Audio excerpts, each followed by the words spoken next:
El ritmo del avance de la técnica comenzó a superar el progreso de la evolución ética desde el Renacimiento. Cuando llegó la Revolución Industrial, esta diferencia comenzó a crecer a un ritmo terrible.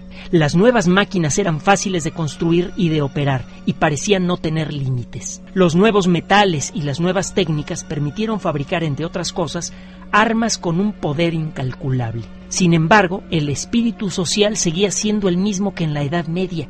La gran masa vivía para sostener a unos cuantos, y los poderosos cuidaban sus cotos de poder con un celo animal. Los intereses de cada país estaban inextricablemente asociados con los de otros, y por eso el pequeño conflicto en una provincia serbia se convirtió en pocos años en la guerra más terrible que había conocido la humanidad.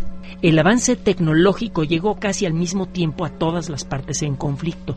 Las ametralladoras, por ejemplo, detenían a las grandes cargas de caballería o infantería, tanto francesas como inglesas como alemanas.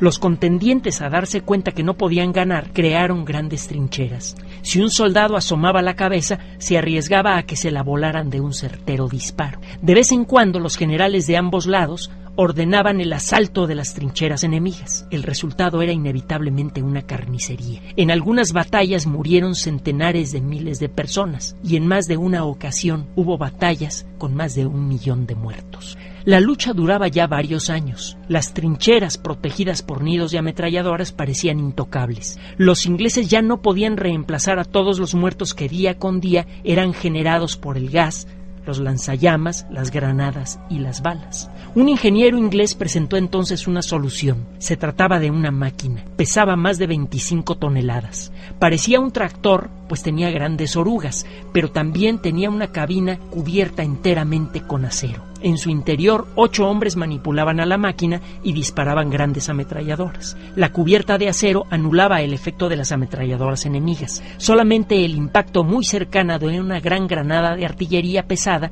podría destruir a este artefacto.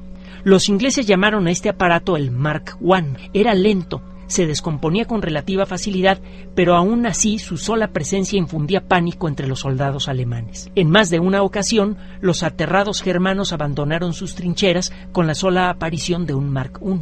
Se inició así la historia del tanque. Algunos años después del final de la Primera Guerra Mundial, el general alemán Heinz Guderian vengó temporalmente a su patria. Sus tanques aplastaron en unas pocas semanas al antes invencible ejército francés. Los tanques cambiaron para siempre el aspecto de la guerra. Ahora solamente es posible combatir a una máquina con otra.